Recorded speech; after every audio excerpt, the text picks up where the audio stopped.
MC1, what about my man Superman? Yo, pass me some of that ceremonial dietary fry bread. You know that traditional food we like to eat before we get down. Let's go.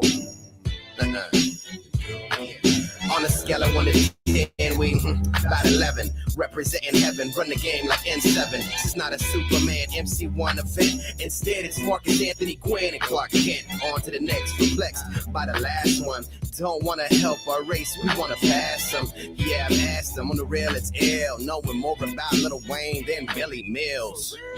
We came too far to settle until things are level. Cut the string, coach your pedal. Why is there a link from the res to the ghetto? Holding on to people and the things that we should let go. Yeah, pause for the echo. We came too far to stop now. Let's go. Let's go. We came too far to stop now. Let's go. We came too far to go back now. We came too far to go back now. We came too far to go back now. We came too far. I'm like a diabetic snacking on glazed pecans. Broke as a joke, but still got great coupons. Tech savvy, using Groupon. Food stamps paying for filet mignon. Oh yeah, we're kinda short of these. The majority of the storyline with us minorities. No job, but I got an HD television. Not to mention, got them fly kicks, fella. Set up fresh wheels on the ride at home. Couple of payments past due. I got that new iPhone. Yeah, that's wrong, but I meant it. If I do get a check, it's gone before we get it. I get it. We've been trained to be so pathetic, but to settle for less than the best man, forget it. Woo! Is that right? We came too far to go back now. Came too far to go back now. Came too far to go back now. Came too far. Hey yo. To go back. Hey yo, please to show me Shimmer or Mariah Watchman. I'm like Kenny Dobbs in the middle of the cypher dropping. Piping hot and we came too far, son. Super MC1 still spray these balls, son. Trying to make an impact, we flip that, so get back. Coming from the underground, homie, where you get slapped. With a little bit of knowledge, we make babies first and then go to college. Make it hard on ourselves cause nobody taught us. But you still couldn't walk a mile of my Marcus. Sins are washed away. It chick washed day, yo, it's a new day. Hey, give it away, give it away, give it away now. No sex, baby, don't give it away now. Give it away, give it away, give it away now. You could do it, youngin', but they still say how. We came too far to go back now. Came too far to go back now.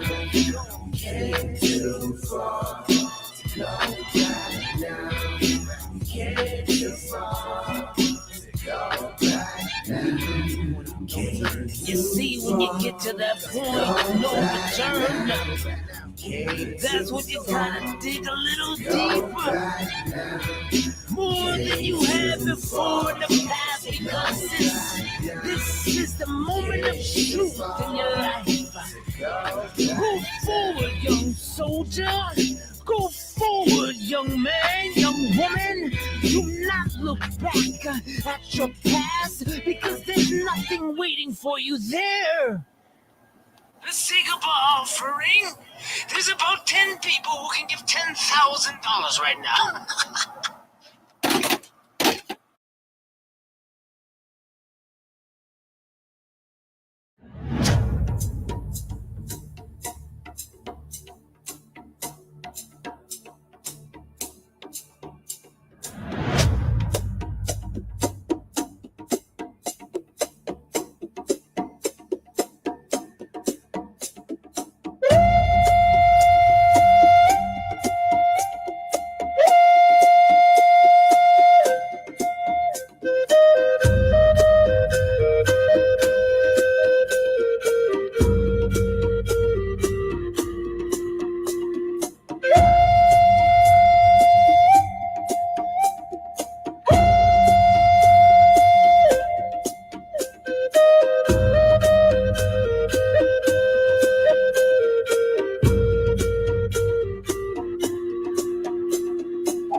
world across the block. Kahed Belajah, where I get my chala. Who reporting live from the universe? It's the First Nations MC. You could do the search. Who been through the worst? Surviving genocide, fighting for a better life. They try to set aside the true history and keep us mystical. They say they founded this country on biblical principles. It's so cynical, but I'm an analyst. It's murderous. They refer to us as merciless. Indian savages. Now that's written in the Declaration of Independence. That's no kidding. Hey, open up your heart and let love lead the way. Light your path with the words that I speak today. Let the lessons flow, arrive and bless your soul. Systematic racism alive, intentional. Know better, do better, it's the motto. It's the good medicine, the hard pill to swallow. Know better, do better, it's the motto. It's the good medicine, the hard pill to swallow. His daily life was filled with ceremony, and every act had some significance. The Indians believed in the spiritual, the mysterious.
Hey, Shalom, Israel, Shalom. First, giving all honor, glory, and praise to Yahweh by Hashem, Hamashem Lakawashai. And my name is Ariyah. Azawan. Hey, and I know you see the name of the lesson, man. It's Thanksgiving origins, the same as you learned. Because we know in school, they kind of told us it was a peaceful gathering. Tazawan. Right. They kind of told us that everybody sat at the table. Mm-hmm. Kind of everybody was eating together. Yep. Kind of like it was a happy-go-lucky fun time, man. But then as we continue to read and continue to research, we find out that everything ain't what it seems. Kind of like you got kind of some people kind of taking people land, kind of got some people kind of killing people. Right. You got kind of some people kind of taking everything that the other people worked hard for, Right. but yet they discovered it. Right? So, hey, without further ado, man, hey, first we always got to get some scriptures involved, man. Right? So, without further ado, man, we're gonna bring some scriptures out, man. Right? It's Nahum, man. Yeah, I'm ready to. You already know, bro. Let me get it up on the screen, man. Nahum, I think it's chapter 2. Okay. Right? Real quick, let me get a online Bible. 3. Is it? Woe to the bloody city. No, it's 2. It says so many bodies. It might be right. You might be right because it says so many bodies. But you can start there though. At verse 1. Let me get there real quick, right? Because people don't realize that the Bible literally told us everything that is going on right now, right? So, let me just make it a little bit bigger so everybody can see that text. And then let me share the screen. Salaki Israel.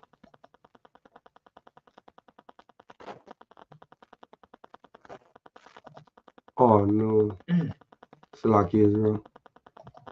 Got too happy, man. Got too happy, man.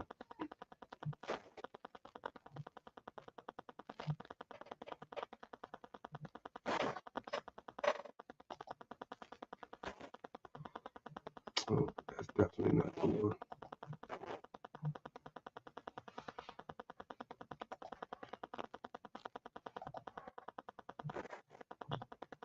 Here we go. Salaki Israel. Have patience on your brother.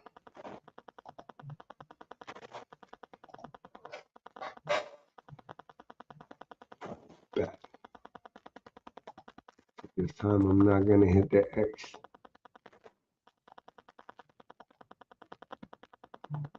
Make sure I'm sharing the screen. All right, we back, Israel. Go ahead, King, you got it. Book of Nahum, chapter 3 and verse 1. Woe to the bloody city. It is all full of lies and robbery. So we know this bloody city will be America, right?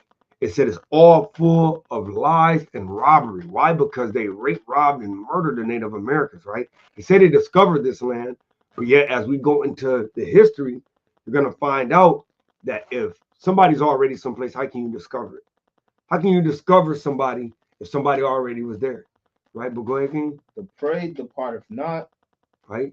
the noise of a whip, and the noise of the rattling of the wheels, Right, and of the prancing horses, right, and of the jumping Chariots. chariots. right. Sorry. Hey, because hey, you all right, bro? Hey, it's the jumping chariots and the prancing horses and the whips, right? And it said the prey departeth not in verse 1. So that means the Native Americans couldn't go nowhere. They were stuck here. But why wouldn't you be stuck in a place where you're home? But go ahead, King. Verse 3. The horsemen lifted up both the bright sword and the glittering spear, Mm.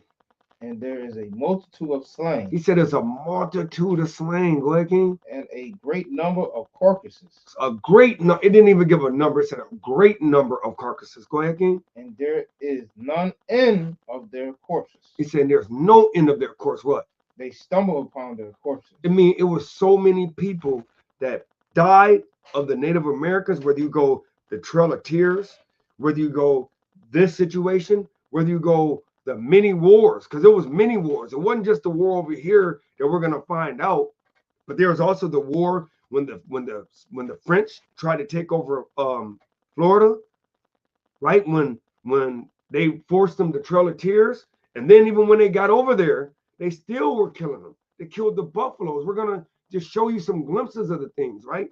Even though that's not part of this lesson, we're just gonna give you a glimpse of that because we read that part where it says, "And there is none in." It says, the horsemen lifted up both the bright sword and the glittering spear, Mm. and there is a multitude of slain, A multitude of slain. Go ahead. and a great number of corpses. It said a multitude of slain and a great number of corpses. Go ahead. And there is none end of their He corpses. said, "Ain't none in." Just imagine that smell, brother. Just imagine the smell of the Native Americans. When you got the children and the old women had to walk all the way from the east coast of America to the plain states in Kansas, in Iowa, in Oklahoma, in Texas. They had to walk. And it was in the wintertime. If you look it up when they had to leave, it was in the wintertime. So they had to go across the West Virginia mountains, the Appalachians. You're talking about elderly that was so old they could barely walk, but they had to walk across to get there, man. Go ahead, King. They stumble upon their corpses They stumbled upon their corpses. Go ahead. because of the multitude of the whoredoms of the well-favored harlot, Because the whoredoms of that well-favored harlot did what? the mistress of witchcraft, Because they was wicked. They did all kind of things. Go ahead. that selleth nations through her whoredom. Because she sold many nations, right? She sold the Native Americans, the Middle Americans, the South Americans, then also the so-called blacks sold them as well. And what else? And families through her witchcraft. And sold families through her witchcrafts, right? So so we're gonna end it right there, man. Because we definitely would like to always get scriptures when we can, man. Right? So without further ado, we're gonna bring out this book right here. Start off with Elder Book, man. I just want to hold it up for y'all. Right? This is Holiday Hustle by Frank Jordan, right? And it's gonna get into some of these things, man. Right? So go ahead, King. Thanksgiving, right? Mm-hmm. Con. It says, the real story of Thanksgiving, right? And it says, the only Native American Indians who attended the Pilgrims' Thanksgiving in 1637 were those Peacock, taken captive during a very violent raid that preceded it Mm-hmm. on May 26, 1637. At least 700 of the tribes estimating 8,000 members, were slaughtered by Caucasian English settlers from 4 colonies and their native allies. This became known as the Pequot Massacre. Right? So we're gonna get into that, right? We're gonna get into that, man. We'll really get into that Peacock Massacre.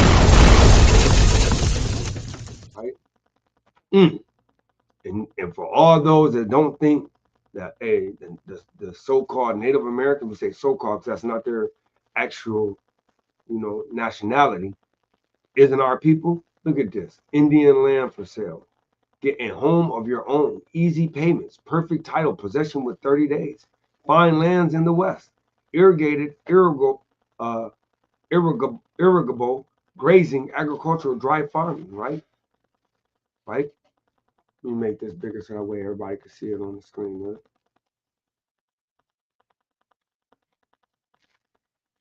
Right? It says the real story of Thanksgiving by Susan Bates.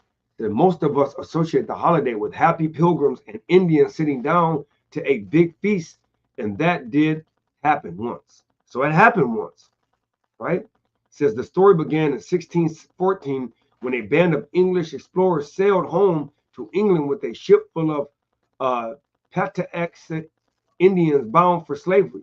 So, right here is showing you that the Native Americans also went into captivity, right? Says they left behind smallpox, which virtually wiped out those who had escaped. By the time the Pilgrims arrived in Massachusetts Bay, they found only one living Patuxet Indian, a man named Squanto, who had survived slavery in England and knew their language. He taught them to grow corn and to fish, and negotiated a peace treaty between the Pilgrims and the Wampanoag Nation. At the end of the first year, the Pilgrims had a great feast honoring Squanto and the Wampanoags. But as word spread in England about the paradise to be found in the New World, religious zealots called Puritans began arriving by the boatload, finding no fences around the land. They considered it to be in the public domain. Joined by their British settlers, they seized land, capturing strong, wise natives for slaves and killing the rest. So this is letting you understand through the scriptures, right? So let's go to Deuteronomy real quick. Deuteronomy 28, right? Because we're going to find out that through the curses, right, that, the Native Americans definitely, fit the curses of Deuteronomy. Absolutely. Right? And it goes Deuteronomy 28, and we're gonna go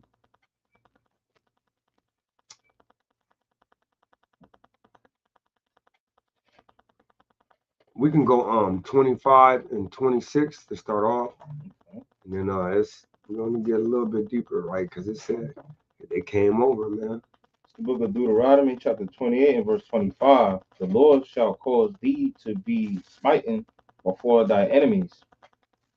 Thou shalt go out one way against them, and flee 7 ways before them, and shall be removed into all the kingdoms of the earth. And thy carcass shall be meat unto all fowls of the air, and unto the beasts of the earth, and no man shall pray them away. Right, because that goes back to that Nahum, right? That they said there was so many carcasses, right? You stumbling and falling on them. You think that they actually gave the Native Americans a proper burial? Absolutely. You think they stopped, said, okay, there's thousands and thousands of dead natives. We're going to go ahead and get a headstone for Matazawan.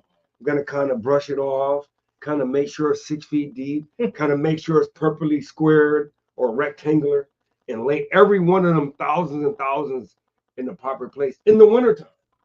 Or did they say to hell with them? We're going to let the carcasses kind of get eaten by the dead birds, by the fowls of the air.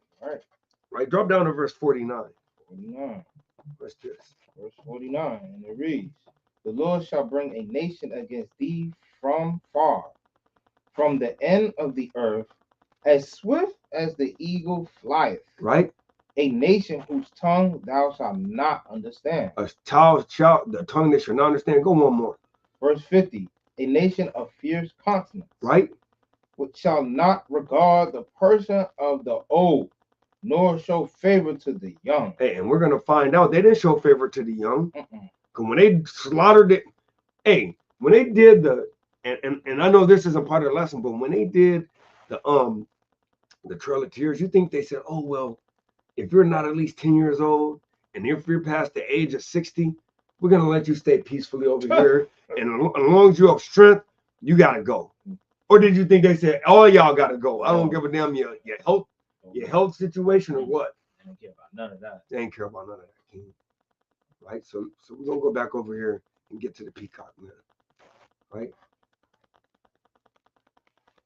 Right? It says because they capture strong young natives for slaves and killing the rest. So kind of don't sound like to me like they had a regard of the old or the young. And if you look at this picture, right? It's like that's the New York area, man. Peacock actually had the New York area. Mm-hmm. Right? It says in 1637, it says near present-day Groton, Connecticut, over 700 men, women, and children of the Peacock tribe had gathered for their annual Green Corn Festival, which is our Thanksgiving celebration. In the pre-dawn hours, and honestly, about that time, if you think about it, that would be that time of harvest, right? That would be our I won't say Pentecost, but that would be like right around after Tabernacle, because that would be right around that time. Right. We would actually be our festival of gathering for our annual, you know what I'm saying? Because that's a law that you should not be eating green corn, because we knew that it wasn't all the way mature. Right. You have to let it wait, mature, and then you can eat it. Right? Matter of fact, I could prove it, right? Because it's crazy how they were so in tune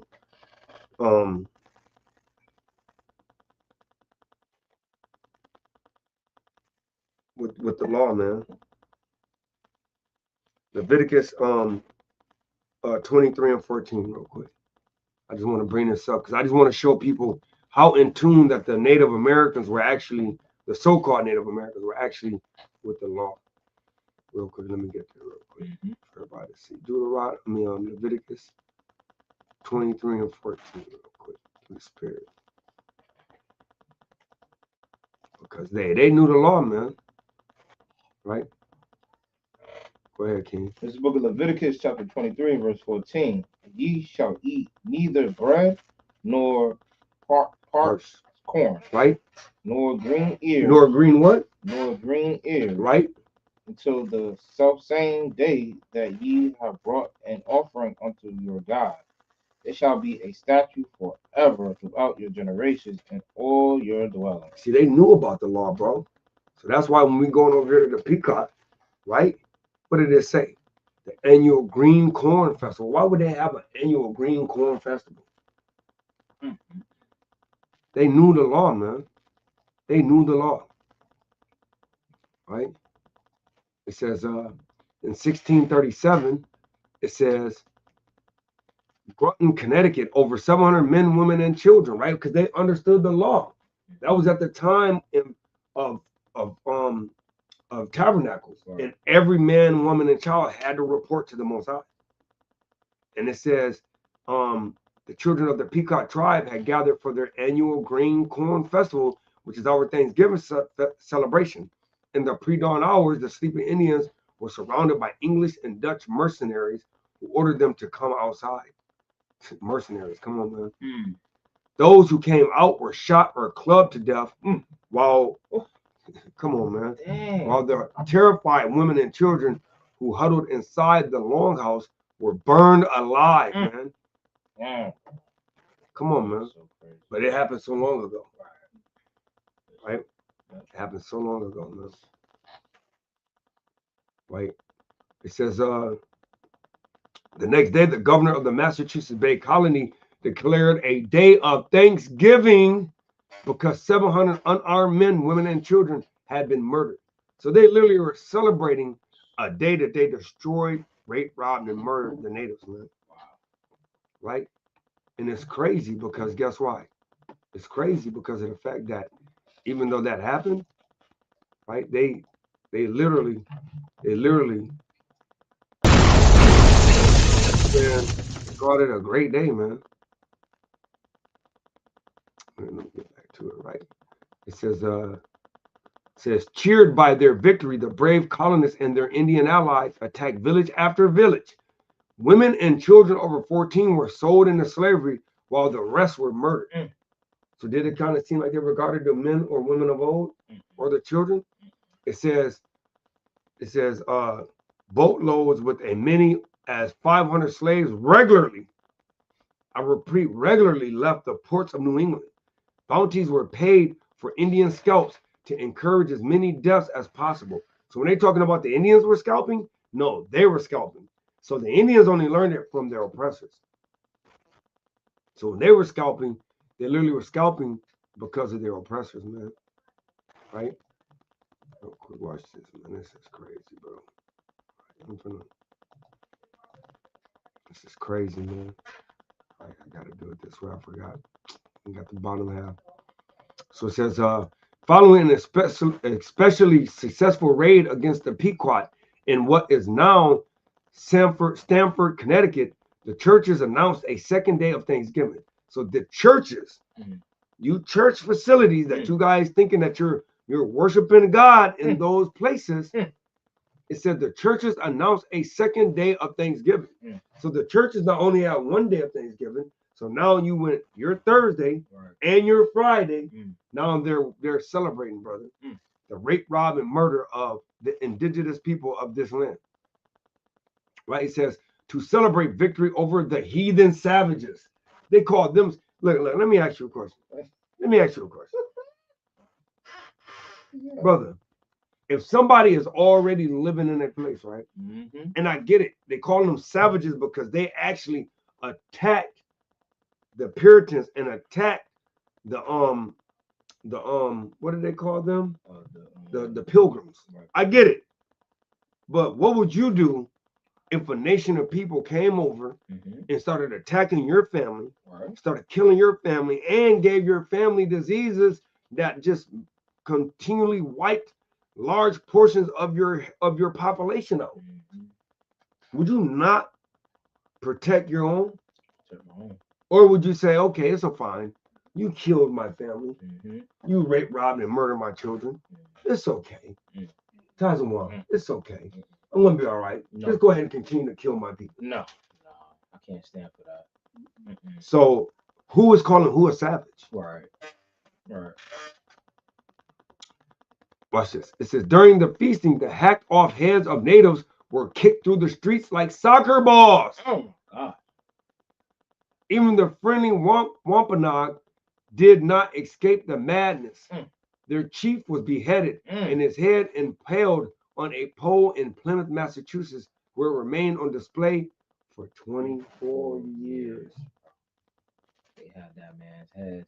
Well, just imagine what his head smelled like. 24 years. And we supposed to be bygones with these people. We supposed to hand in hand with them. And after they do this to us, our people. Watch this.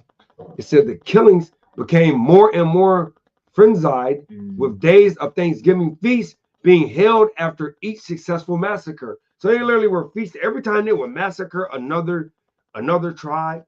They would massacre another nation of people. Guess what? They did another Thanksgiving feast.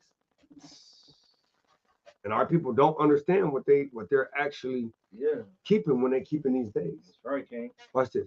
George Washington finally suggested that only one day of Thanksgiving per year be set aside instead of celebrating each and every massacre.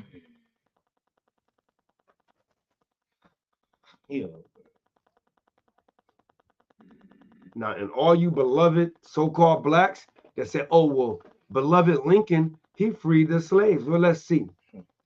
Lincoln later, Abraham Lincoln decreed Thanksgiving Day to be a legal national holiday during the Civil War. As if you thought that he was your friendly neighborhood black lover. Do your research. Abraham Lincoln had slaves too. Right. Right? It says, on the same day, he ordered troops to march against the starving Sioux in Minnesota. So not only is he killing, killing people, in the Civil War, because you got to understand what the Civil War really was for, not to, go far off. But the Civil War was really for not the freedom of slaves, but the fact that the northern states were mad because they were like, all these uneducated so-called white people were actually reaping benefits, not going to school, not getting education, not using their mind to mass produce their money, but they actually just were putting other nations to slavery and reaping the benefits of it.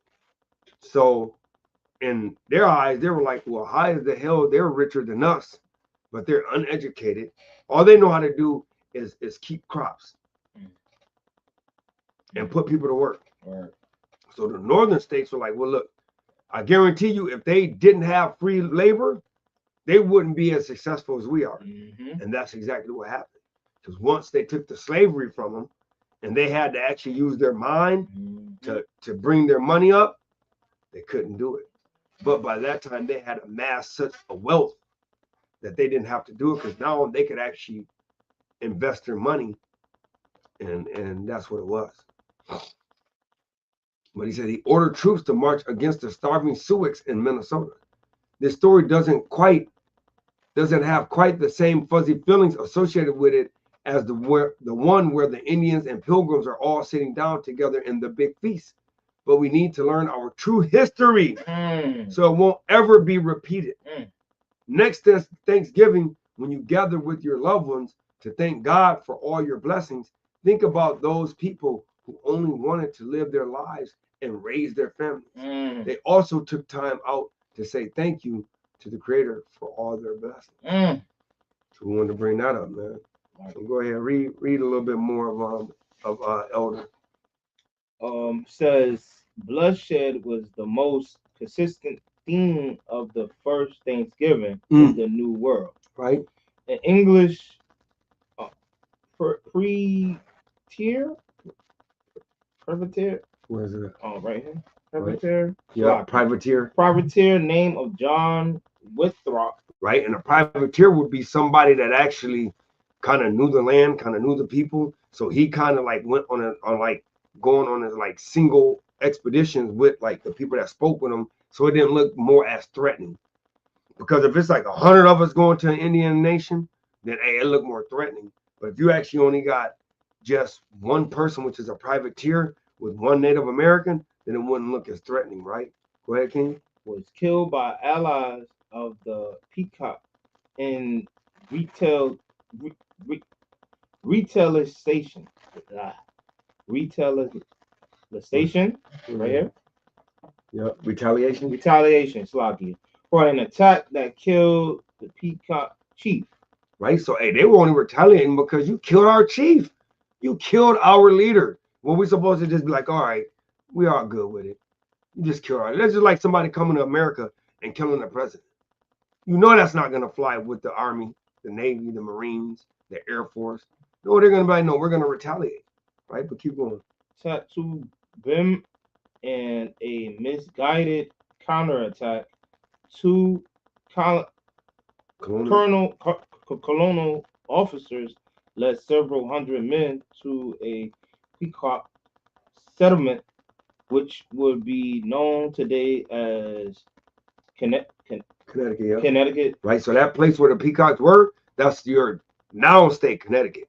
But it really was the Native American Peacock area. Right, go ahead. And order them to burn hundreds of huts, housing some 800 through 1,000 Peacock Indians, shooting or stabbing those that fled the fire. So, hey, the ones that didn't get burned up in their homes, right, they stabbed and shot them. Right? And it said, what, 800 to hundreds? It said hundreds of huts. That's madness, man, but keep going. Those who survived the attacks were sold into slavery. Hey, so I don't know whether you want to live or die. If you live, You got sold off to slavery. Go ahead, King. And with hundreds, if not thousands, of Pequot slaughtered and murdered, the Gov. Bradford Right. deemed it appropriate to call for Thanksgiving to celebrate their victory. And so they were celebrating their victories, man. Right? That's crazy, man. Right?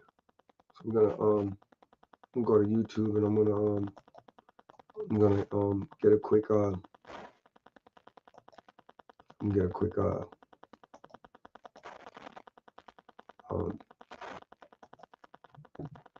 video.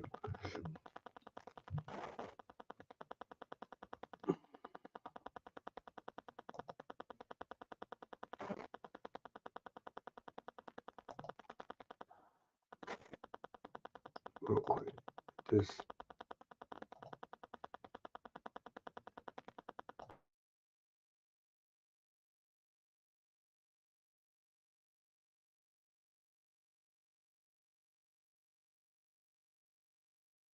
A quiet village engulfed in flames, screams piercing the night, and a massacre so brutal it shaped the dark foundation of a nation.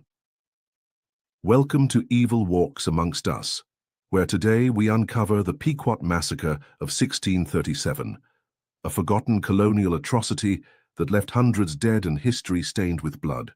In the early 17th century, the New World was a battleground of survival and ambition.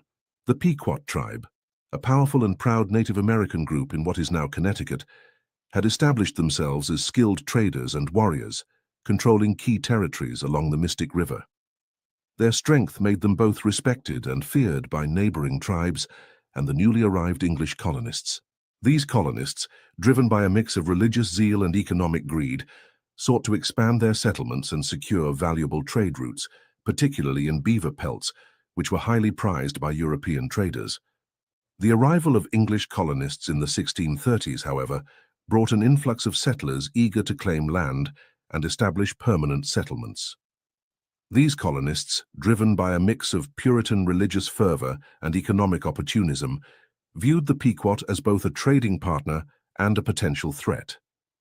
Tensions brewed over disputed territories and trade disputes, with minor skirmishes erupting sporadically. The breaking point came in 1636, when a colonial trader, John Oldham, was found murdered on a trading vessel. Though the evidence was inconclusive, the English quickly pointed fingers at the Pequot, using the incident as a pretext to escalate hostilities. This led to a series of retaliatory raids, with both sides suffering losses, and set the stage for a violent confrontation that would leave an indelible mark on the region. The colonists, under the command of Captain John Mason, a military leader with a reputation for unyielding resolve, began devising a plan to deliver a crushing blow to the Pequot, aiming to eliminate their resistance once and for all. On the night of May 26, 1637, under the cover of a moonless sky, colonial forces consisting of approximately 90 Englishmen and 200 Native American allies from the Narragansett and Mohegan tribes moved silently toward the Pequot village near the Mystic River. The village was a close-knit community, home to families who had gathered for a traditional celebration, unaware of the impending doom. The attackers, guided by local allies familiar with the terrain, surrounded the settlement, cutting off all escape routes with meticulous precision. As the first light of dawn crept over the horizon, the colonists unleashed their plan, setting fire to the wooden wigwams and longhouses with torches and gunfire. The flames spread with terrifying speed, turning the village into a roaring inferno. Panic erupted as Pequot warriors scrambled to defend their homes, only to be met with relentless volleys of musket fire from the well-armed English. The colonial forces and their allies stormed the burning village, showing no mercy. Men were shot or stabbed as they emerged from the flames, while women and children were either burned alive inside their homes or cut down with swords and axes as they fled. The air was thick with the stench of burning flesh and the sounds of anguished cries, creating a scene of unimaginable horror. Estimates of the death toll vary widely due to the chaos and lack of accurate records, but historians suggest between 400 and 700 Pequot perished that day, including non-combatants who had no chance to escape. Survivors were dragged from the wreckage, with some executed on the spot, others taken as prisoners, and many sold into slavery in the West Indies or given to the Narragansett and Mohegan as spoils of war. The attack was so savage that even some of the Native American allies who had joined the assault expecting a standard battle were reportedly shocked and protested the slaughter of women and children, with one account noting their dismay at the English disregard for tribal customs of warfare. The aftermath of the massacre was a turning point that reshaped the colonial landscape. The Pequot, once a dominant force in the region, were decimated, their power broken in a single night. In the weeks that followed, surviving members were hunted down by colonial militias and their allies, with many forced into hiding or enslaved. The English declared a decisive victory, using the massacre to justify further expansion into Pequot lands, which were quickly resettled by colonists and renamed to erase the tribe's presence. The event also had a profound ripple effect, emboldening the English to adopt more aggressive policies against other Native American groups, leading to a series of conflicts that defined the colonial era. The survivors who were not killed or enslaved were absorbed into other tribes under strict oversight, their cultural identity suppressed. Historians continue to debate the nature of the event, with some labeling it an early act of genocide, due to its intent to eradicate the Pequot as a people, while others argue it was a brutal but typical outcome of colonial warfare driven by economic and territorial motives. The massacre faded from mainstream historical narratives, overshadowed by later wars like the American Revolution, but its legacy endures in the oral histories of Native communities and in the sparse, often biased accounts left by the English. That's the Pequot Massacre of 1637, a brutal stain on history brought to life for you. If you enjoyed this dive into the past, hit that like button, subscribe for more tales of evil, and ring the bell for notifications. Share your favorite historical horror story below, and we'll see you next time on Evil Walks Amongst Us. Imagine a quiet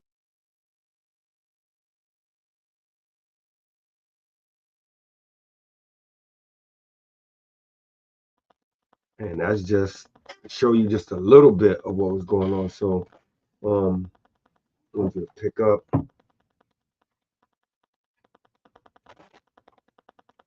Because that's just one of the wars. We're going to go into the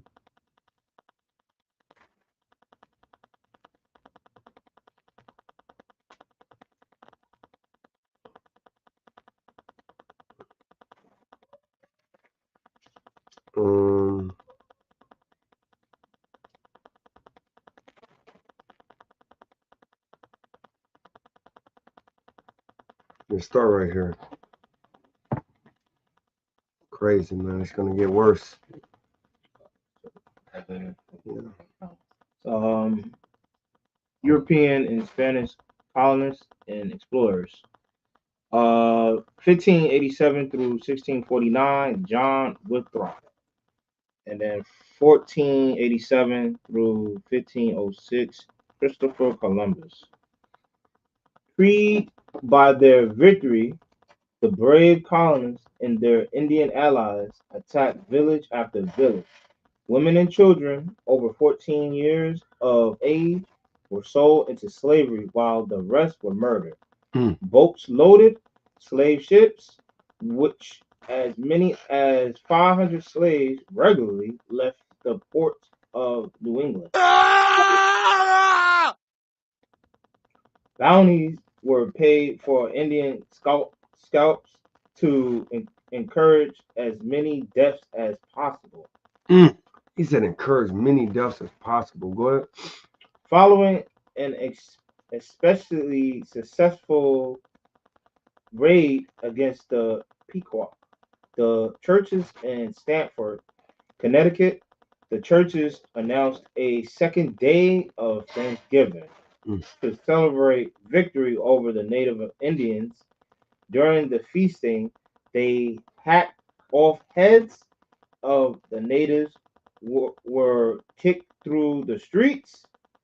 Thus, the game of soccer was born. So now, and it's crazy because a lot of our people play soccer. You know, a lot of our natives, a lot of our people, South America, yeah. right? Hey, we don't even realize that. Really, we're just playing a game that basically they killed our ancestors, cut their head off, and used it as a ball of performance, right? As entertainment, right? Keep going. Like balls, even the friendly Wampanoag didn't escape the madness. Right. Their chief was beheaded and his head impaled on a pole, Plymouth, Massachusetts, where it remained on display for 24 years. Yep, and I read that, right? So we're gonna get a little bit into the Wampanoag. That's crazy. Right, here we go. So it says a few things you probably didn't know about Thanksgiving. When the Mayflower Pilgrims and the Wampanoag sat down for the first Thanksgiving in 1621, it wasn't actually that big of a deal. Likely, it was just a routine English harvest celebration. More significant, let me make sure I got this.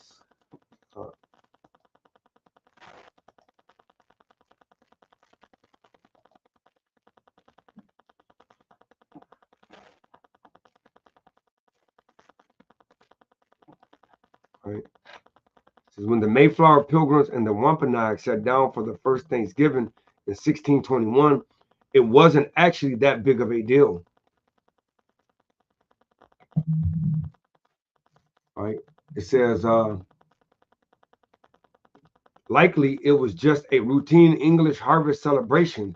More significant and less remembered was the peace treaty that the parties established 7 months earlier, which lasted for 50 years.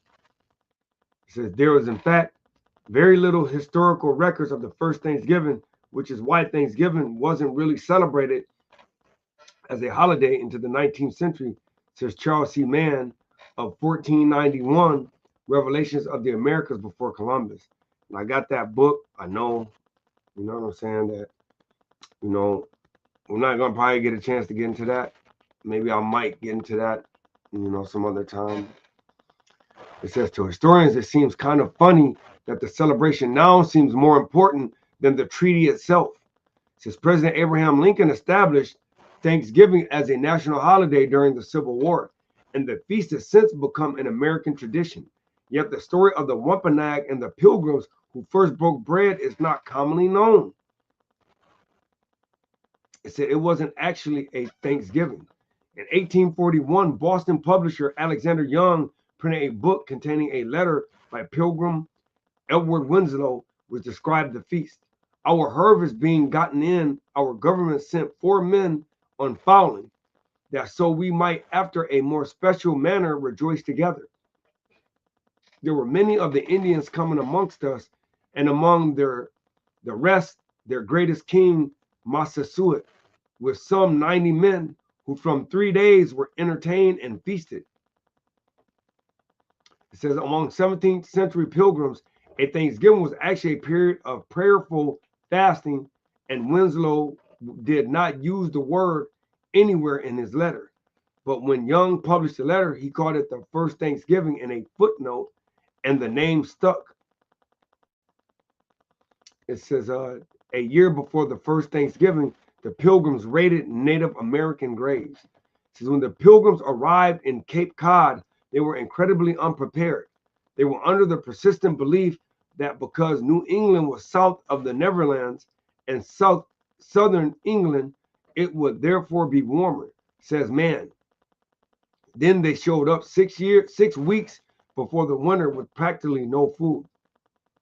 It said in desperate state, the Pilgrims robbed corn from Native Americans' graves and storehouses. See, and then they wonder why the Native Americans were attacking them. Hey, if you come and somebody is raiding your storehouse and you know it's the winter and you trying to feed your family, you know that you can't grow from that winter period to spring. You already done budgeted how much you need to eat, how much your family and your tribe and your community needed for everybody to get through that winter. But then you got an unknown nation of people coming and raiding basically your refrigerator and your storehouses. What you gonna do? Retaliate, bro. You're gonna retaliate. It says the Pilgrims robbed corn from Native Americans' graves and storehouses soon after they arrived, but because of their overall lack of preparation, half of them still died within their first year. To learn how to farm sustainably, they eventually required help from the Tisquantum and English-speaking Native American who had been staying with the Wampanoag, right? The Pilgrims could only settle at Plymouth because thousands of Native Americans, including many Wampanoag, have been killed by disease. So the only reason why they allowed them to stay was because a lot of them had already been decimated by the smallpox disease and different other diseases because they were filthy and nasty. So if the Pilgrims had arrived in Cape Cod 3 years earlier, they might not have found those abandoned graves and storehouses. In fact, they might not have had space to land. It says, right, and we're going to go ahead and let this play real quick. So Europeans that sailed to New England in the early to mid 1610s found flourishing communities along the coast and little room for themselves to settle. But in 1620, when the Mayflower arrived, the area looked abandoned. Right, so we'll let this play.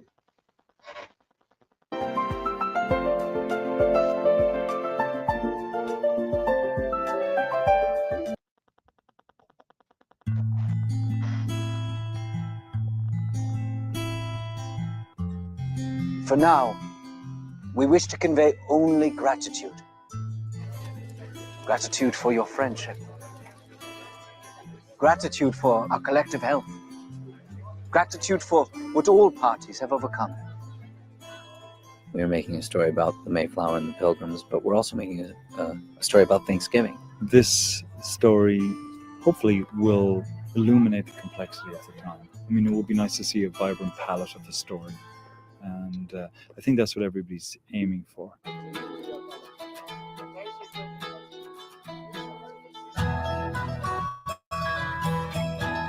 We're very excited. Today is Thanksgiving on the set.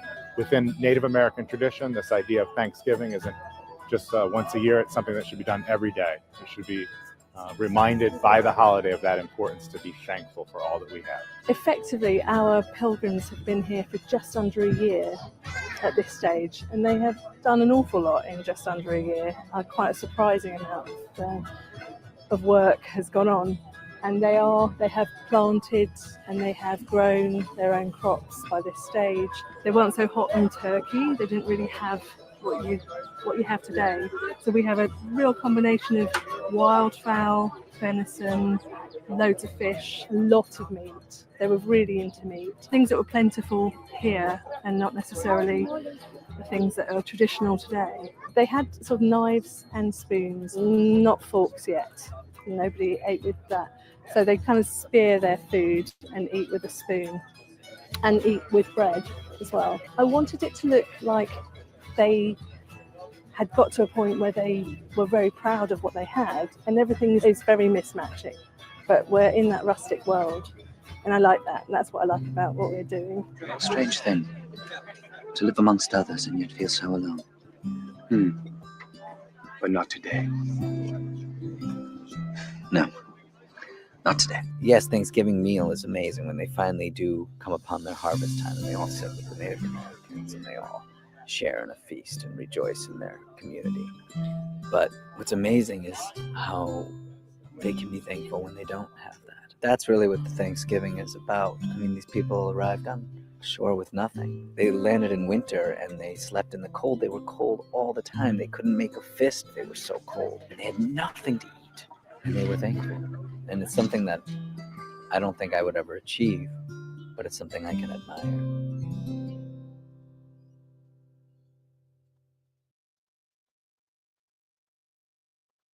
Right, and the thing that I love about it is like, because we're a loving people, so our people took them in even though they were decimated by tons and tons of people. Right, it says Europeans who sailed to New England in the early to mid 1610s found flourishing communities along the coast and little room for themselves to settle. By 1620, when the Mayflower arrived, the area looked abandoned. A couple of years before, there had been an epidemic that wiped out most of the coastal population of New England, and Plymouth was on top of village that had been deserted by disease. Says, man, the Pilgrims didn't know it, but they were moving into a cemetery, he adds. So they didn't even realize that just 10 years prior, a decade prior, they had been decimated due to the Puritans coming in. Said the peace that led to the first Thanksgiving was driven by trade and tribal rivalries.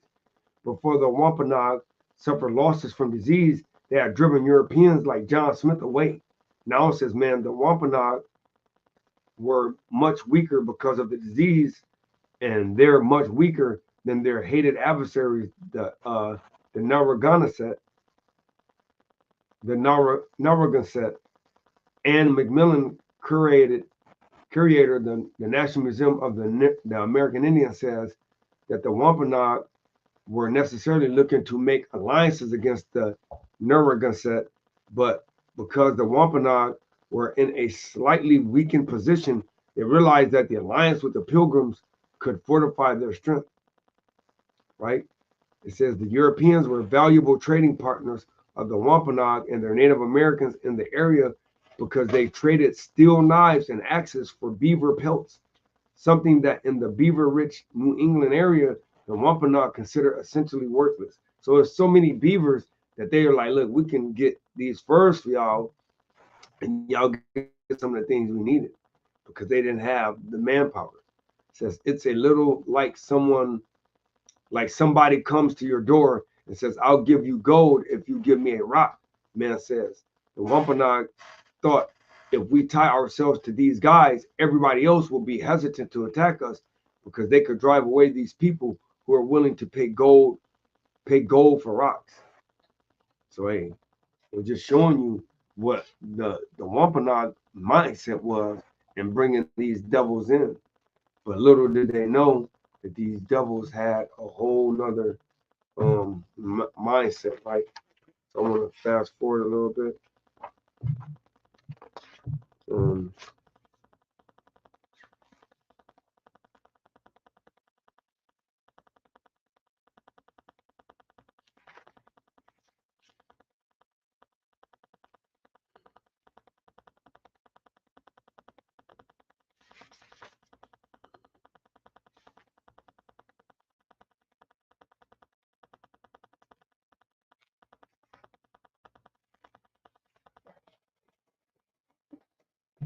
There's just so much wickedness, man.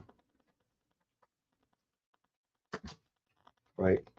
I'm gonna put the book down. I'm gonna go to one more source I got, right? And it's entitled The True Dark History of Thanksgiving, right? And this is going into the Potawatomi, right? Right? So it says The True Dark History of Thanksgiving, right? It says, although many Potawatomi and other across the United States celebrate Thanksgiving, the factual history behind the holiday is something to be less thankful for, right? So it's letting you know that, hey, everybody that's a Native American, they're not thankful for this day. It says, while communing with the loved ones and showing appreciation for the bounties and gifts provided is one positive aspect of the national holiday, teaching a false narrative of its beginning perpetuates colonialism and ignores more than 400 years of atrocities committed against the Native Americans and First Nations people, right? So, the atrocities that was committed, right, was just crazy. It says it just disregards the centuries of brutality against Native Americans and chooses to take this one tiny snapshot in the world of social media. It puts all the pretty filters on it that it doesn't look the way it truly did. It says Dr. Kelly Mosteller, Citizen Potawatomi Nation's Cultural Heritage Center Director.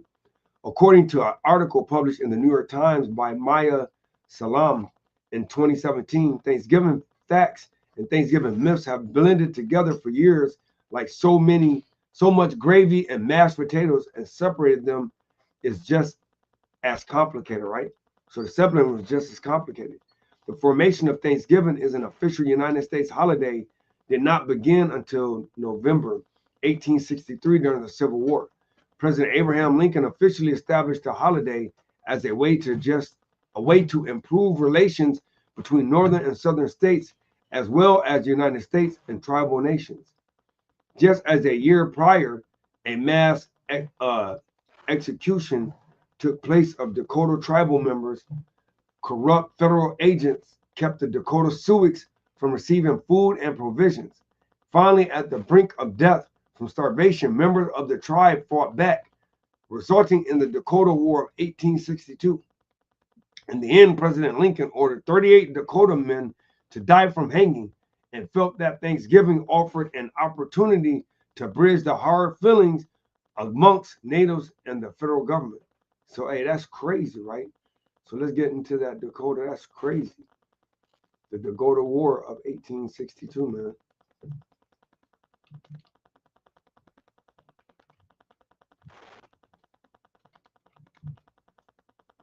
It's crazy, man.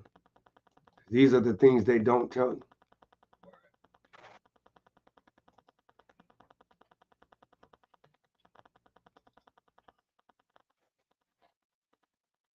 Right? So the Dakota War of 1862 was a 6-week armed conflict between the United States and the Dakota people in Minnesota, triggered by starvation, broken treaties, and settler encroachment, right?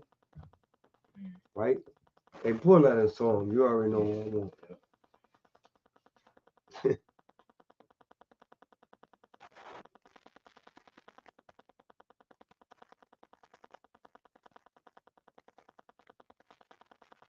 The book of Psalms, chapter 55, verse 20. Let me get there. Right, because it's crazy, man.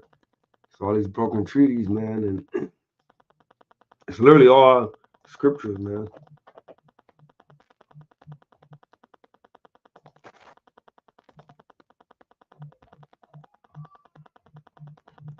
$55 and what, 20? Book of Psalms, chapter 55, and verse 20, and it reads, He has put forth his hands against such as be at peace with him. He has broken his covenant. So America had all kind of treaties with the Native Americans, right? Like, I think it was over 55 or so. Well, go ahead, King. The words of his mouth were smoother than butter. Right, because they said we come in peace. We're going to have a Thanksgiving dinner.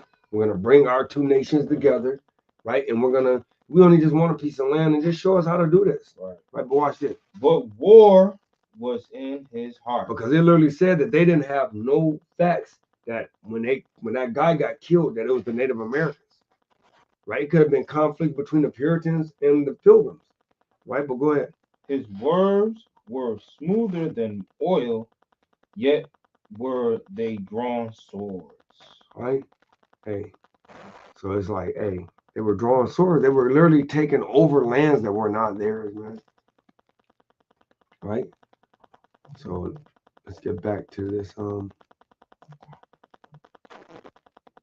This right here. Where was that? Oh yeah, the Dakotas.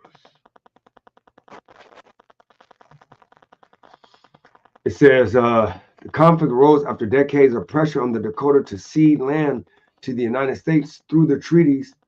Let me make this a little bit bigger.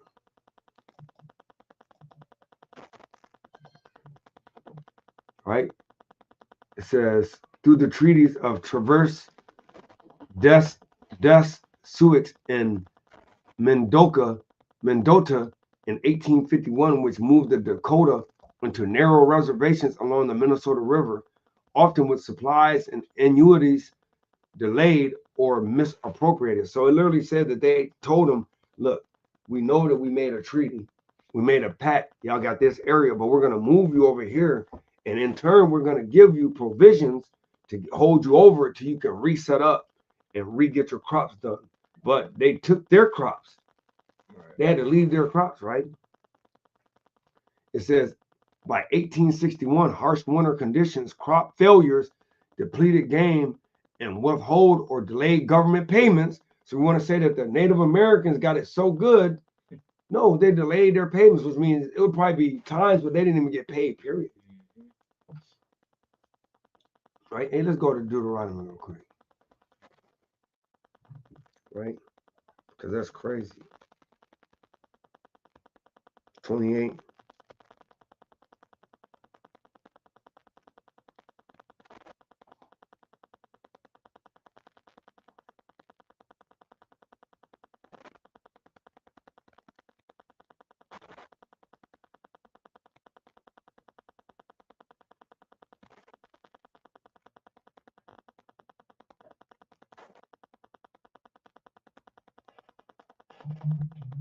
Real quick.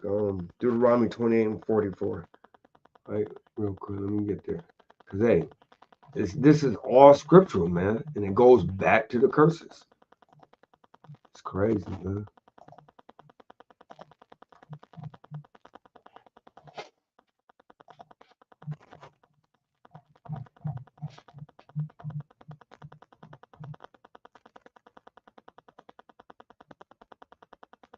Let's go. Let's start verse 43.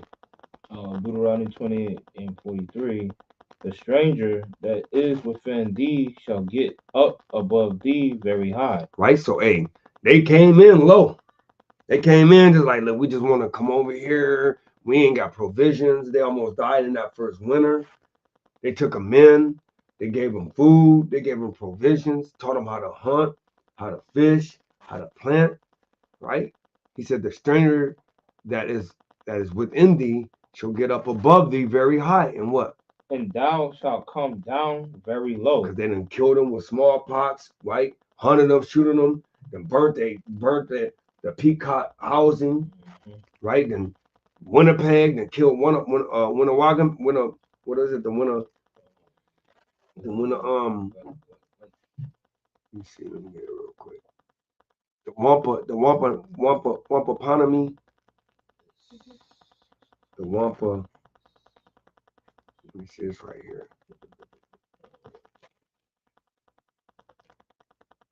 It's the Wampa son. The Wampanoag, the Wampanoag, right? The Wampanoag, right? So the Wampanoag came and just destroyed them, right? Keep going, King. Verse 44. He shall lend to thee, and thou shalt not lend to him. Right? He shall be the head, and thou shalt be the tail. And you should be the tail. So now ain't you the tail. Now he's lending to you. But this is your land. This is your place. And now all of a sudden, right? Now it's over for that, man. Right, so real quick.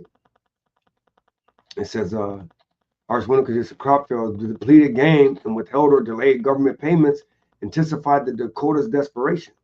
Traders' refusal to extend credit further than aggregated tensions, right? So they wanted them to give them more credit.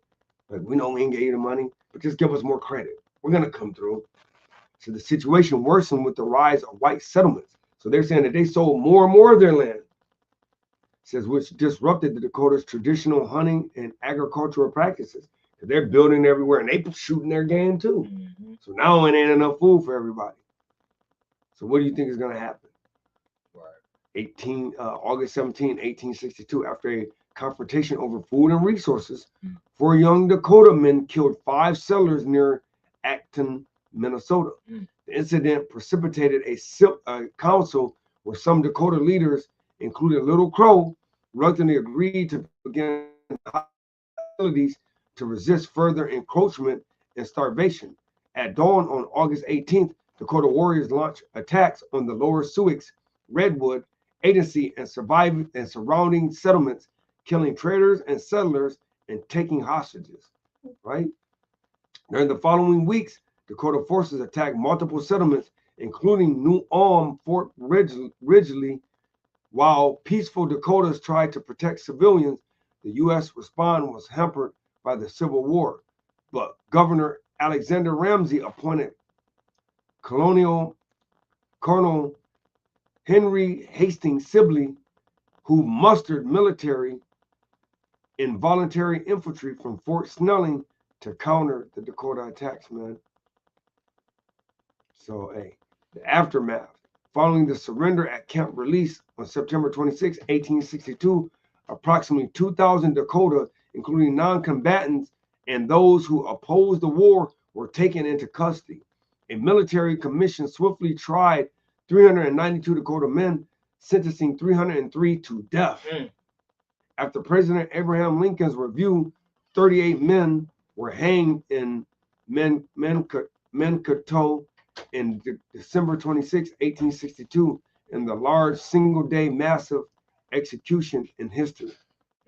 Subsequently, the U.S. government revoked treaties with the Dakota, abolished reservations, and forcibly removed survivors to Crow Creek, present-day South Dakota, and other areas, causing further suffering and deaths from disease and hardship. Right? So, hey, it's just letting you know, man, that, hey, beyond a shadow of a doubt, there was a lot of stuff that happened that was crazy. Right? So we're going to read this last little bit, and then we're going to end it off there. It said, it was propaganda. Dr. Mosteller explained it was to try and build this event so that you could have a deeper narrative about community building and coming together and share brotherhood and unity. While the Thanksgiving celebrated today may not have complete factual roots, Native Americans, Europeans, and other cultures across the world have held festivities and special meals in gratitude for bountiful harvest and to reflect on the past year. Many across Indian country continue these traditions by simply sharing a meal with friends and loved ones without referencing it as a true Thanksgiving. A lot of people don't acknowledge it as a Thanksgiving. They say, I'm going to get together with family and it's going to be about sharing the meals, but we're not going to acknowledge the Mayflower and the Pilgrims because it's holding up its false moment of friendship and completely disregards the genocide and mass land theft and the brutality that all Native peoples experience, Dr. Mosteller said. Plymouth and Pilgrims. Textbooks often indicate the Pilgrims settled in Plymouth, Massachusetts because the harsh winter was approaching or a storm sent them off course from their original Virginia destination. Winter's onset could not have been the reason. However, for the weather would be much milder in the Virginia than Massachusetts. Moreover, the Pilgrims spent 6 full weeks until December 26 scouting around Cape Cod looking for the best spot. Lowen wrote in Lies My Teachers Told Me, the Dutch possibly bribed the Mayflower's captain to sail north, a good distance from New Amsterdam in present-day New York. Some historians believe their arrival in Cape Cod was purposeful. Historian George Williamson was argued that the Pilgrims' leaders wanted to be far from Anglican control, right? The Anglo-Saxons, right? Control. Never planned to settle in Virginia. Lowen continued. They had debated the relative merits of Guinea in South America versus the Massachusetts coast, right? And that's New Guinea, right? And according to Williamson, and intended a hijacking. Certainly, the Pilgrims also knew quite a bit about the Massachusetts, about what Massachusetts could offer them, from the fine fishing along Cape Cod to that wonderful plague, which offered an unusual opportunity for English settlement. Disease. Prior to European arrival, America's indigenous did not experience illnesses attributed to livestock, overcrowding, or poor hygiene. So it's letting you know that they had very poor hygiene. Residents of Northern Europe and England rarely bathed, believing in unhealthy, and rarely removed all of their clothing at one time, believing it immodest. Lowen wrote in Lies My Teachers Told Me, the Pilgrims smelled bad to the Indians. Squanto tried without success to teach them to bathe, according to Feeney Ziner, his biographer. In fact, 3 years before the Pilgrims landed, English and French fishermen transmitted diseases to tribes as they came ashore to find fresh water, firewood, and capture Native Americans for slave trades. Within 3 years, the plague wiped out between 90 to 96% of the inhabitants of coastal New England. Native societies were devastated. Only the 20th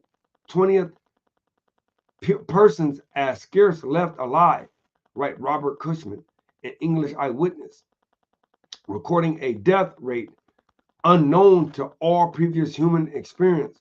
Lowen wrote, those who did survive left their communities to join others bringing the illness along with them. This caused many Native Americans to perish, even though they had not encountered Europeans. So it's literally letting you know that even though a lot of our Native American baby brothers and sisters didn't even encounter the Europeans, they still perished. Right? It says this caused many Native Americans to perish, even though they had not encountered Europeans. Once the Pilgrims had arrived in 1620, the epidemics across the Indian country were far from over. Throughout history, religions have served as a means of justification, and for the English separatists, it was no different. It was no different.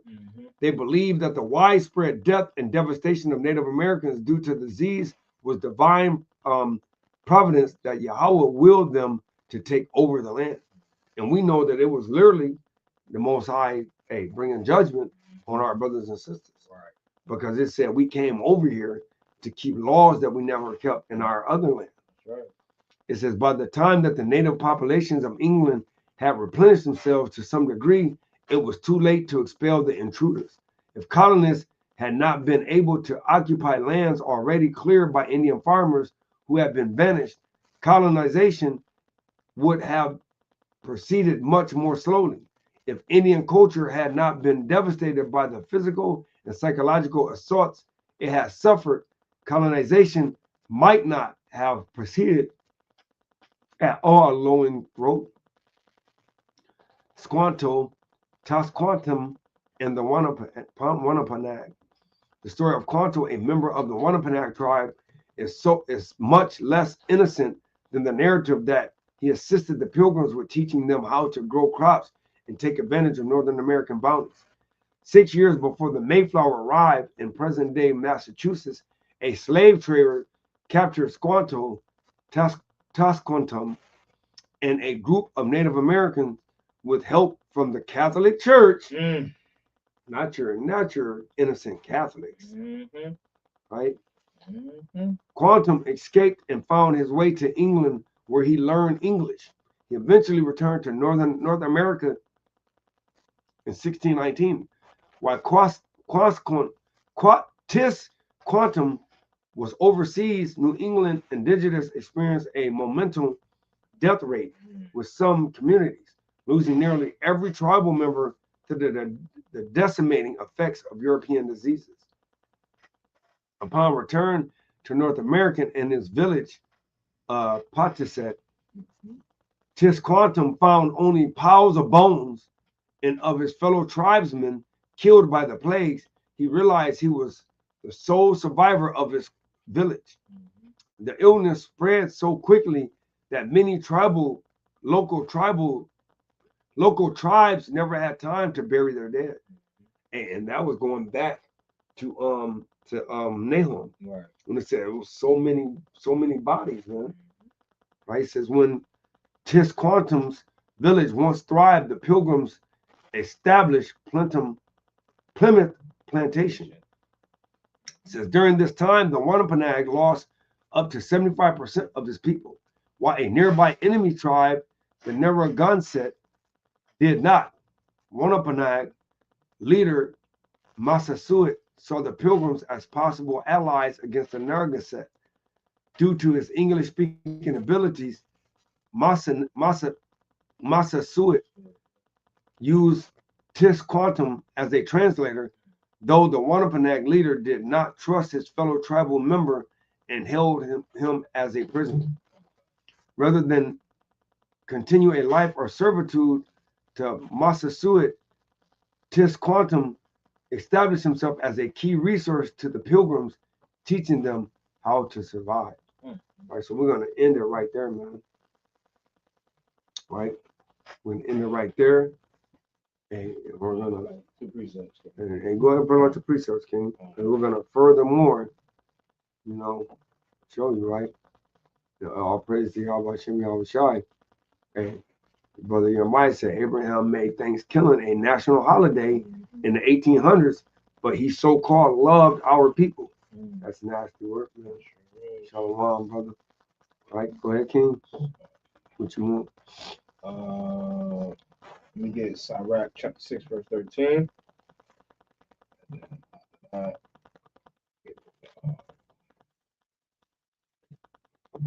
so, 12 and 10. Classics.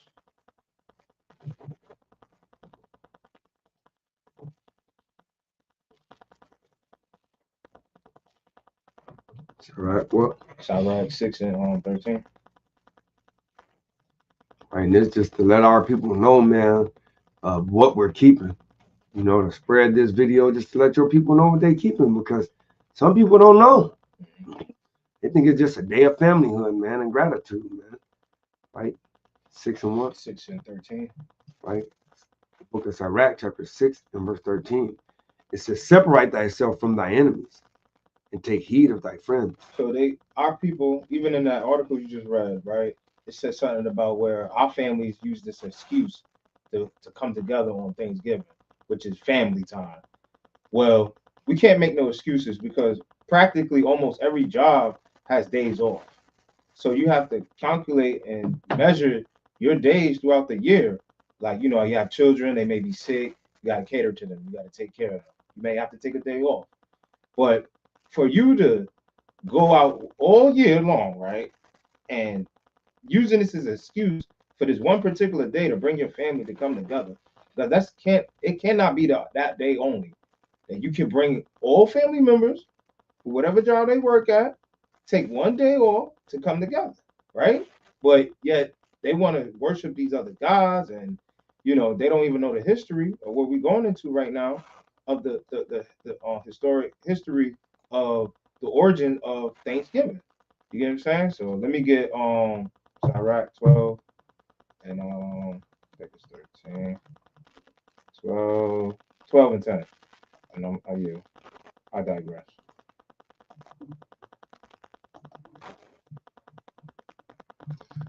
Book of Sirach, chapter 12, verse 10. It says, never trust thine enemy, for like as iron rusteth, so is his wickedness. So, hey, we gotta never trust our enemy. Separate from thy enemy. The enemy is keeping Thanksgiving. That's an enemy. It's many different enemies. You get what I'm saying? But they all come together to what? To blind our people from not knowing the truth. And they doing a great job, man, by hiding this history right here. Because this history is point on, like dead on. And a lot of people will read it. We'll tell them, look, if you don't believe me, do the history and look it up yourself. We got classes, we got lessons, sit downs, about an hour or two. You can sit down and do your research yourself, right? You think they want to go through all that? You think they want to take the time? Some of them do if they really care. But majority of them, no. They're going to keep using that excuse. No, Thanksgiving is the time to bring the family together because we don't see each other throughout the years. And that's the only time when everybody gets the day off. Mm-hmm. And are you okay? Hey, and and it's crazy too, because this right here is crazy, man. Right?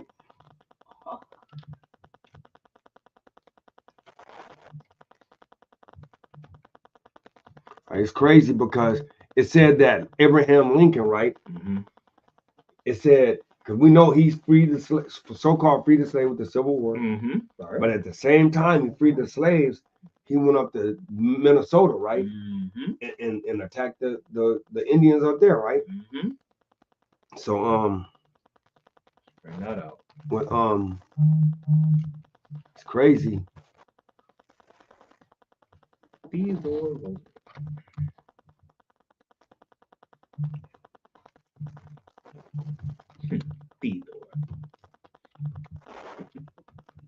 It's just crazy because it's crazy how that happened, but yet this. So at the same time they're having a civil war, you know what I'm saying? Like it's just crazy how this is, right? Yeah, so we got to get the precept. I just wanted to bring that out because how you having a civil war to free the blacks, but at the same time you're going up and having a war with another nation, which the Native Americans, because they know who we were. So you're freeing one, but you're kind of putting the other one in bondage, right? Yeah. Real quick.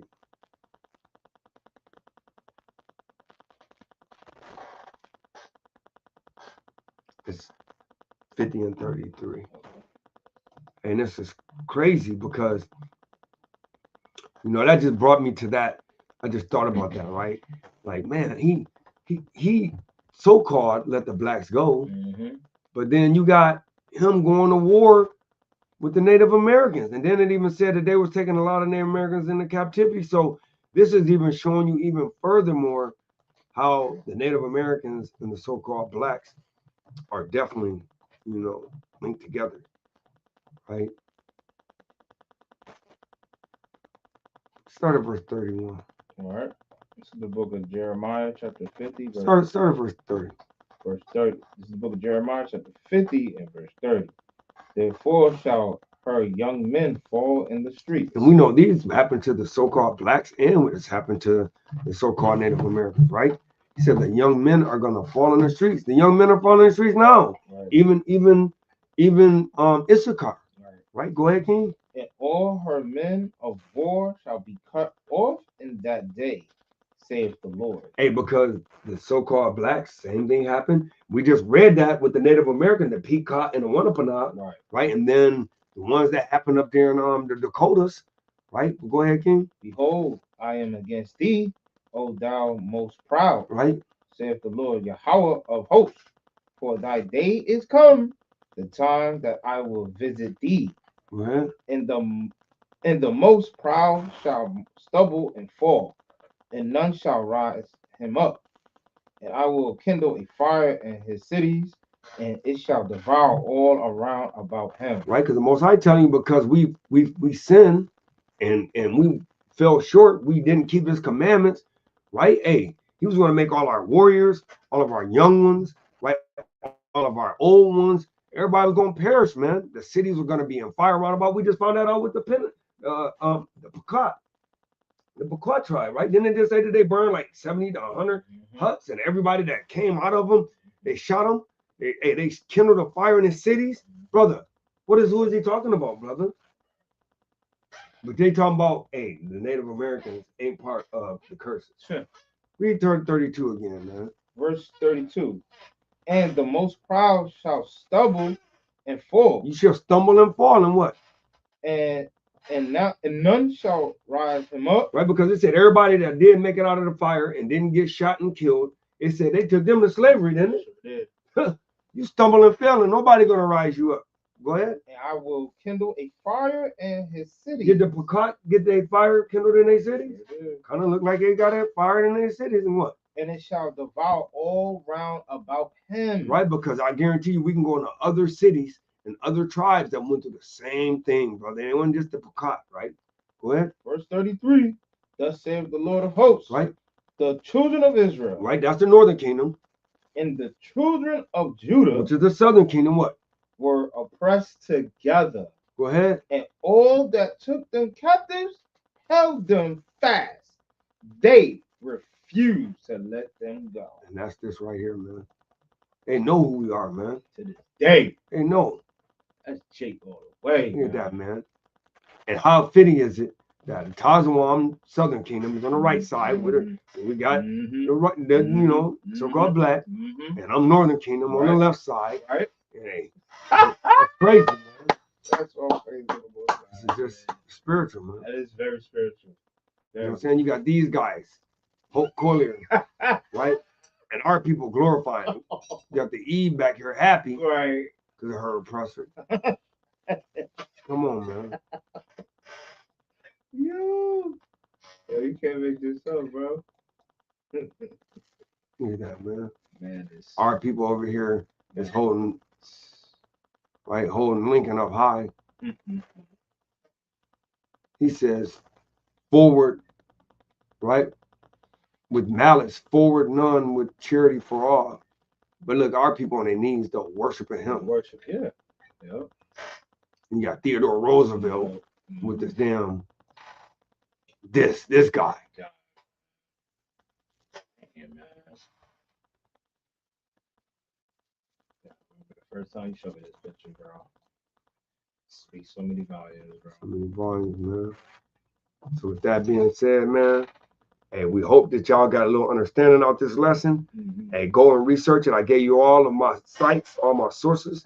And and it was fair use for the whole video. That's right. So getting all honor, glory, and praise to Yahweh Hashem Yahushai.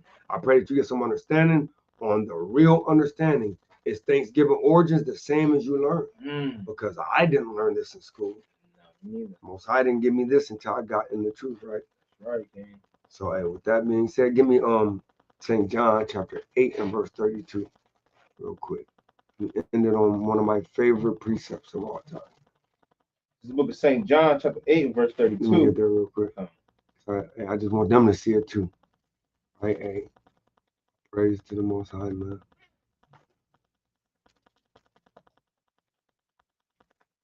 One of my favorite precepts, man. Once you know, you can't say the Most High didn't wake you up to it. Then you're gonna be held accountable for it. Right, King? And ye shall know the truth. No, I can eat turkey on Thanksgiving. And ye shall know the truth. No, I love the pies and all the cranberry sauce. And ye shall know the truth, and the truth shall make you free. Because hey, let me see if I can find it real quick. If not, right? Because really, the literally it's crazy because like the stuffing is supposed to be like the guts. The turkey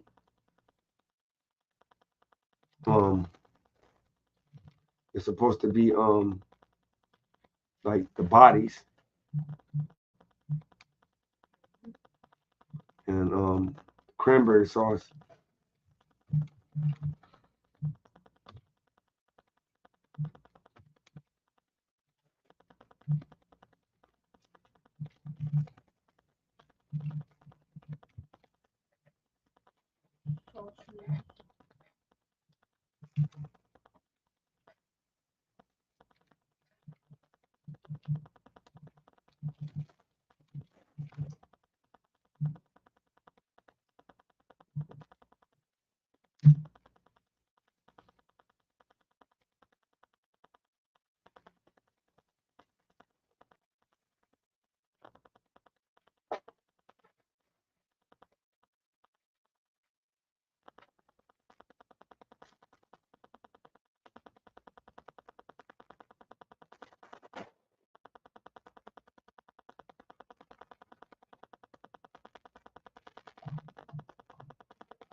if I can get them to put up.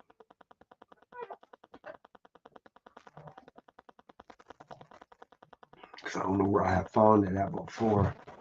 You know, you gotta kind of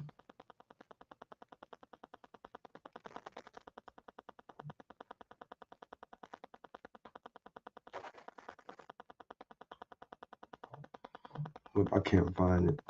I'm out there. That might be another day. Mm-hmm. So with that being said, and my name is here you go, you got it. The book of Deuteronomy, chapter 32 and 9.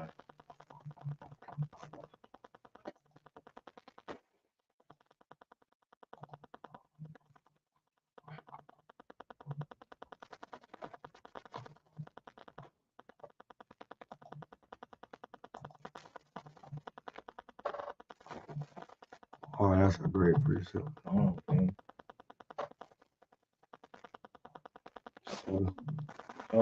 Yeah, you start at 7, yeah. Yep. Book of Deuteronomy, chapter 32 and verse 7, and reads, Remember the days of old, consider the years of many generations. Ask thy father, and he will show thee, thy elders, and they will tell thee. Verse 8, when the Most High divided to the nations their inheritance, when he separated the sons of Adam, he set the bounds of the people according to the number of the children of Israel. For the Lord's portion is his people, Jacob is the lot of his inheritance. So when the brother pull out Jeremiah, was it 50 and 33? Yeah. To be showing us that it's evidence, it's proven that Judah and Israel were pressed together. So you have a lot of Judites, southern tribe, that believe that northern tribe is not our people. You got northern tribe believing that Judah is not our southern. So there goes the Most High said we were oppressed together, and to this same day, right now. So we gotta understand, who is Jacob? What is his lot? How many kids he had?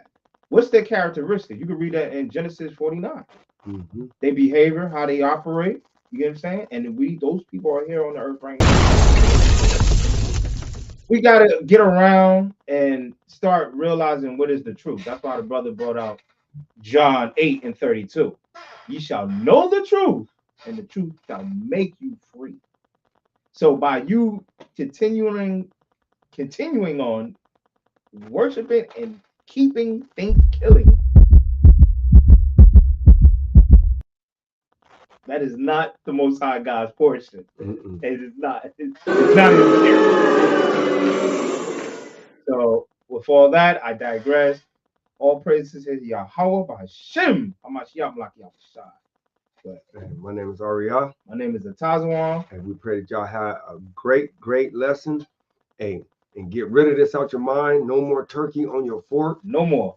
No more stuffing on your fork. No more. No more cranberry on your fork. No more. And the hell with these pies, man. My name is Ariah. Brother Atazawan. And this he's building. And he's not stuffing his face with the stuffing and candy yams, the turkey, all that. It's gotta go. Gotta go. Gotta put all that idolatry away. Shalom. Shalom. Come here, Shalom. Come here, Shalom. Come here, Shalom. Come here, Shalom. Come here, Shalom.